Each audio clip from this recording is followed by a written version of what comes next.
a special occasion. I appreciate the chance to be here. I was invited by a member of your committee, Bill Patry, who I think a lot of you probably know here, right? And Bill and I have been friends for many years, ever since him and I worked together on a cooperative called Northern Plains Premium Beef. We got to be such good friends, I asked him to read scriptures at the wedding when Nikki and I got married on July 5th, 2003. And if you know Bill, as I do, you know that I probably asked him to be the reader, because reading scriptures by its nature is scripted, and there's an end point to it, right? And I love Bill, and I love the fact that he can go off on a tangent that ends up being very motivational and inspirational.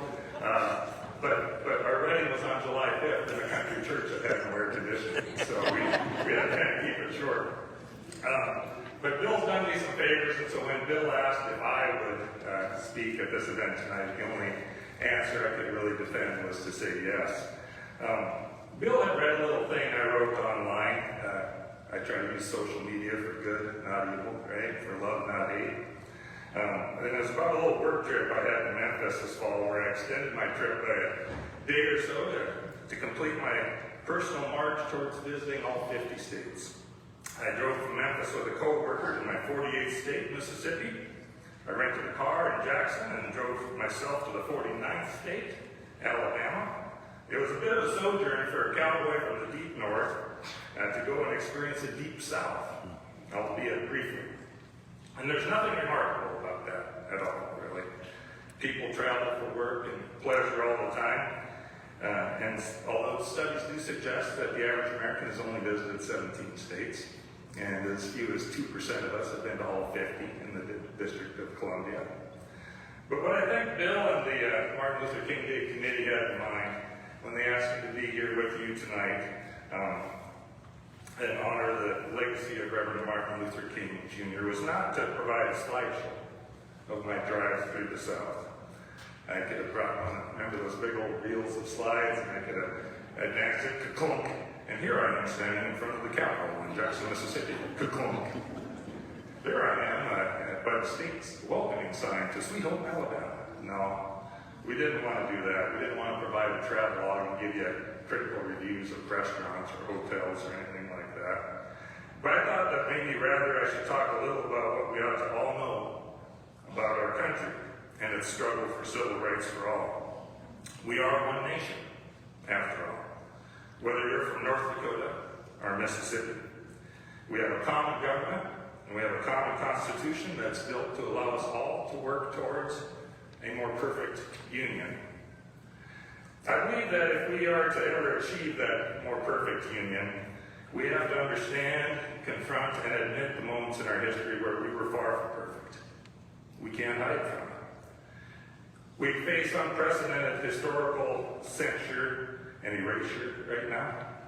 We're in an era where the Secretary of War has said that the debate over Wounded Knee is over. It's not a massacre, it's a battle.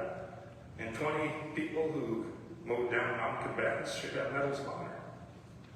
These are different times that we are in right now. But accurate history of actual events is more important than ever. And I believe actual history of actual events is not partisan, it's not woke, it's just history. I believe what the author Sue Monk Kidd wrote, if you read their book or watched the movie The Secret Life of Bees. She said, stories have to be told or they die. And when they die, we can't remember who we are or why we're here. Wouldn't that be a sad thing, not to know who we are or why we're here? I try to hear stories every chance I get. I write a few stories. I take a look at the stories with every trip I take and every book I read or every movie or documentary I watch. So when I went on that trip, I heard the story at the Lorraine Hotel, Civil Rights History Museum, that explored the life and death of Dr. Martin Luther King. I could feel the stories in my bones as we drove through the Mississippi Delta and I saw my first cotton field. And I went past the site where they recovered the beaten, tortured, lynched body of 14-year-old Emmett Till in 1955.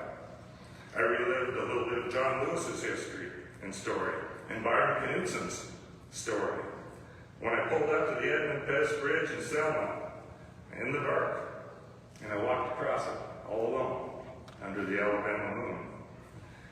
I confronted Medgar Evans' story when I went to the airport in Jackson, the Medgar Evans Airport in Jackson, Mississippi, to rent my car. It is both painful and inspirational, but I learned it because his name was on an airport.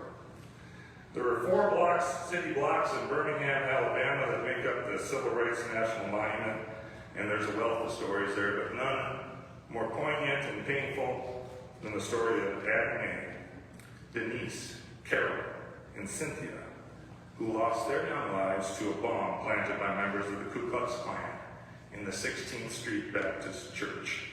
One was age 11, 3 were aged 14. And why would anyone hate them so much to plant that bomb? Because their skin was a different color. Why would anyone hate a 14-year-old boy so much that men would kidnap him from his uncle's home in the middle of the night, beat him, torture him, kill him, and dump him in the river? Because his skin was a different color.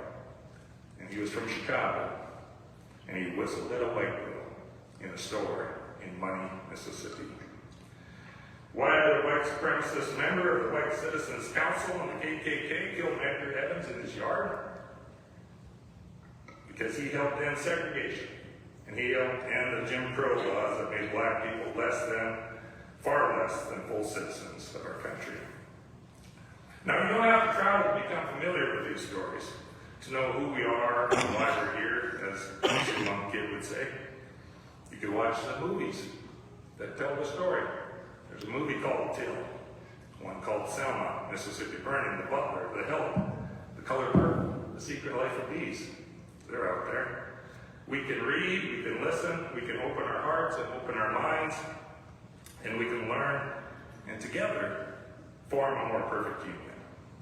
It's not woke, it's not critical race theory, it's not some offshoot of DIA, it's just a little thing called empathy, and intellect, and human decency. When we hear these stories, it's uncomfortable. Right, Joseph? We gotta be uncomfortable sometimes. But how small of a person do you need to be to say that you're too weak to empathize with the suffering of a fellow human being, a 14-year-old boy, an 11-year-old girl? Are you so weak that you don't want those stories to be told? As long as we can keep from banning books, because someone a long ways from your library finds it too uncomfortable, I'm going to recommend a book tonight for your MLK day reading. It's called The Barn, by a fellow named Wright Thompson. Wright is a brilliant writer. He's a white son of Mississippi, writing about the murder of that black boy I mentioned, Emmett Till. Now, to remind myself what a 14-year-old 2018, look at your children at the age of 14. They are not grown men.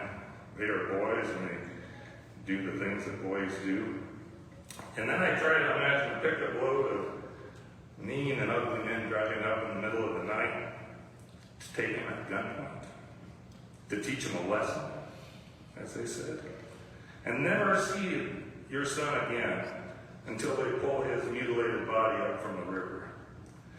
And then to know who killed him and see an all-white jury vote unanimously for a verdict of not guilty. Because they were white. The killers were white. And the boy, the son, was black. The story about the defense of the main 2 killers in the courtroom was a fantastical story that the defense laid out of conspiracy and communism. It said the body wasn't even Emmett's. They said the grief-stricken mother was acting. And I like what Thompson wrote about that verdict in that fantastical story. He said the jurors bought that story because they'd long ago given up on logic and common sense. A cult is built on believing the absurd if the absurd justifies the cult. Now, some from those families once believed the absurd, and now they don't want those stories to be heard so that people like I can drive and learn and you can listen and read. They're so small that they don't want our hearts to be bigger, your mind to be more informed, or the country to be a little more free and fair. But we've come a long ways since Reverend King lost his life to the cause. But the world still has its fair share of bullies and bigots who want to take us backwards because they don't have the decency or the intellect or the heart to lead us forward. MLK, he had that decency. That white North Dakota son with the Swedish Lutheran minister, Byron Knudsen, he had heart. Matt Gravis, he had that intellect, and 17-year-old Joseph McNeil had that courage. And if ever we feel disheartened in the work that we do, please remember, there are no memorials to the killers of those 4 little girls. There's no national park monument to the murderers of that young Chicago teenager, or that black lawyer who made life better, or that eloquent preacher who had a dream. Some of them were never convicted of their crimes. Others didn't face justice for decades when society could finally prosecute them. They were basically unremembered, or if remembered at all, remembered with shame.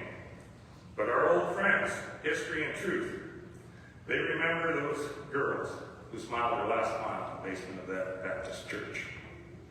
They remember that young boy who pleaded for his mother in a barn in Township 22 North, Range 4 West.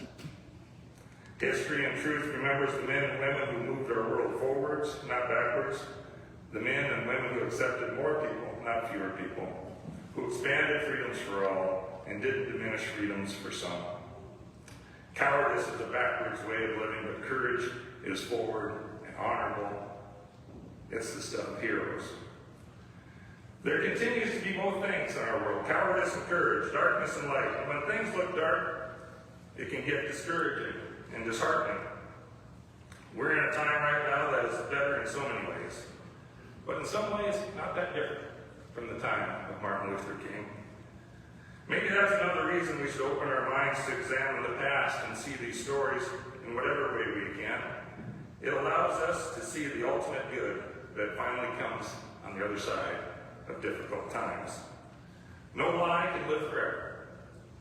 The truth crushed to the earth will rise again. And the arc of the moral universe is long, but it bends towards justice. You recognize those words, right?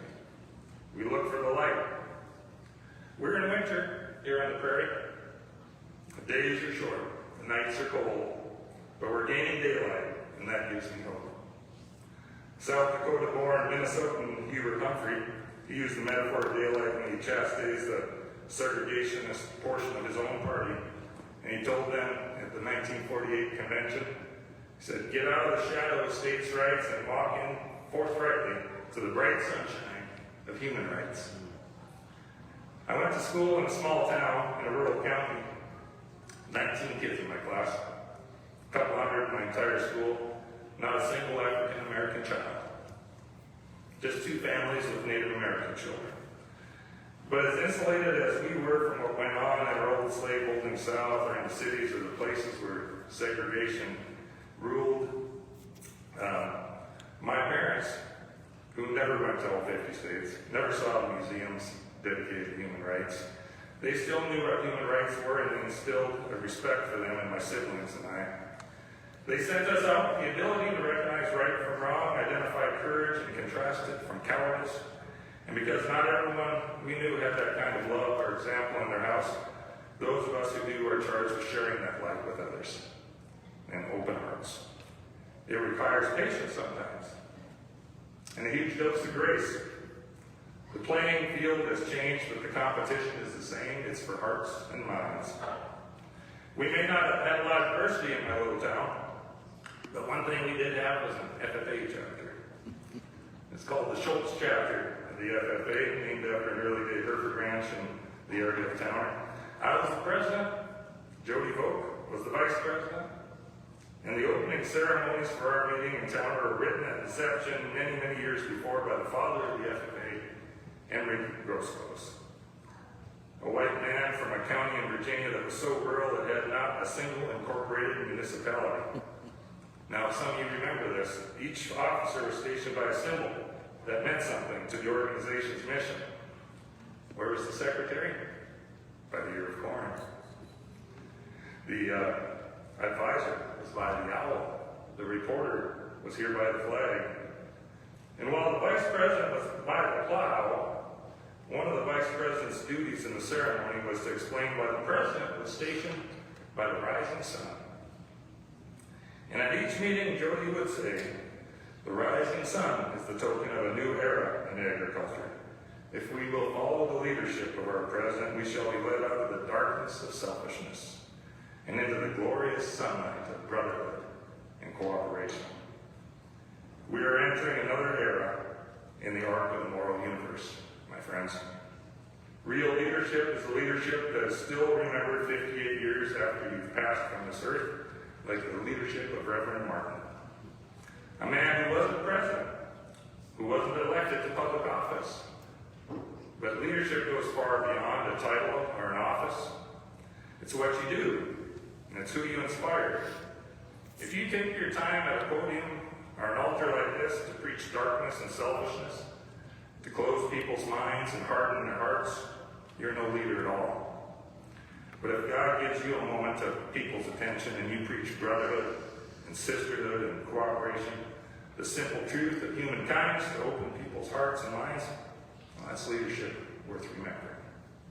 And we remember an example of that today.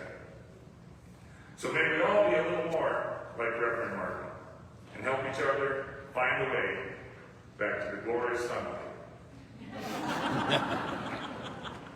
of brotherhood and cooperation. And all God's people said.